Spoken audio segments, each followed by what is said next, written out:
கிறிஸ்தியஸுக்குள்ளான உங்கள் அனைவருக்கும் சமாதானம் உண்டாவதாக. இன்றைய தியானத்திற்காக எடுத்துக்கொள்ளப்பட்ட வேத வசனம் ஆதியாகமம் 25:21.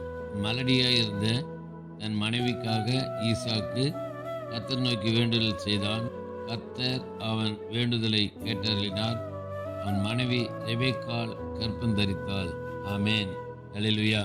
இங்கே இந்த வசனத்தில் நான் பார்க்கிறோம், மலடியா இருந்த தன் மனைவிக்காக ரெபெக்காளுக்காக ஈசாக்கு என்ன பண்ணாரா? கர்த்தரை நோக்கி ஜெபம் பண்ணாராம். இல்லையா? கர்த்தரை நோக்கி என்ன பண்ணாரு? ஜெபம் பண்ணார்.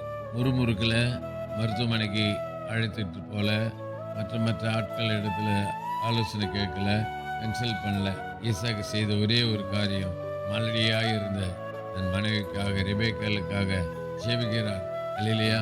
இன்னைக்கு மலடியா இருக்கிற மனைவிமார்களுக்காக கணவன்கள் ஜெபிக்கணும். இந்த சத்தியத்தில் நம்ம மறுத்து கொள்ற காரியம், ஈசாக்க போல மலடியா இருக்கிற மனைவிக்காக நம்ம ஜெபிக்கணும். வல்லமையான ஊழியக்கார இடத்துலலாம் ஜெபித்து கொள்றதெல்லாம் இருக்கட்டும் ஒரு பக்கம், ஒருத்தனை பண்ணி ஜெபிக்கிறது ஒரு பக்கம் இருக்கட்டும். மெயின் நோக்கம் மனைவிகளுக்காக கணவன்மார் ஜெபிக்கணும். பாருங்க, அதுக்கு எடுத்துக்காட்டு ஈசாக்கு தான். மலடியா இருந்த ரெபெக்காள் தன் மனைவிக்காக ஈசாக்கு என்ன பண்ணாராம்? ஜெபம் பண்ணார். ஆகவே நாம் நம்முடைய வாழ்க்கையில கொண்டு நாம் ஜெபிக்கிறவளாய் நம்ம இருக்கணும். ஆகதான் பாருங்க, அப்படி ஜெபம் பண்ண போது கர்த்தர் அவன் வேண்டுதலை கேட்டறினார். அவன் மனைவி ரெபெக்காள் கர்ப்பம் தரித்து.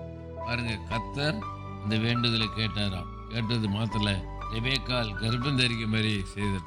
இல்லையா? ஆகவே இன்றைக்கு நாம செய்ய தவறின காரியம் தான், மலடியா இருக்கிற மனைவிக்காக நம்ம ஜெபம் பண்றதில்லை, மற்றவங்க கிட்ட நாம சொல்லி ஜெபிக்க வைக்கிறோம். நல்லது, இதெல்லாம் நாம ஜெபிக்கிறோம். நம்ம ஜெபிக்கும் போது நம்முடைய ஜெபத்தை கர்த்தர் கேட்டு பதில் கொடுக்க வல்லவர். அவர் நேற்றும் என்றும் மாறாதவர். ஆகவே இப்படிப்பட்ட ஒரு சூழ்நிலையில் இருக்குமானா வைதிகர்கிட்ட ஆலோசனை கேட்க வேண்டாம், மற்றவர்கிட்ட ஆலோசனை கேட்க வேண்டாம், ஆண்டவர்கிட்ட நம்ம ஆலோசனை கேட்போம், ஜெபிப்போம், ஜெயம் பெறுவோம். கர்த்தர் நம்மை ஆசீர்வதிப்பாராக. ஆமென்.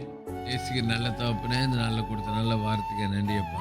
வார்த்தைகளை நாங்கள் பிடித்து கொண்டு மலடியா இருக்கிற எங்க மனைவிகளுக்காக நாங்கள் ஜெபிக்கிற பிள்ளைகளா மாற்றோம்.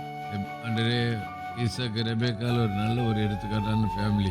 அப்படியே எங்களுக்கு அந்த ஃபேமிலியை நீர் சுற்றி காட்டுறதுக்காக நன்றியப்பா. சுதரம் ஆசீர்வதிங்க, பலப்படுது இயேசு நாமத்தில் பிதாவே, ஆமென். நம்முடைய கர்த்தரும் ரட்சகருமாகிய இயேசு கிறிஸ்துவின் கிருபையிலும் அவரை அறிகிற அறிவிலும் வளருங்கள். அவருக்கு இப்பொழுதும் என்னென்னைக்கும் மகிமை உண்டாவதாக.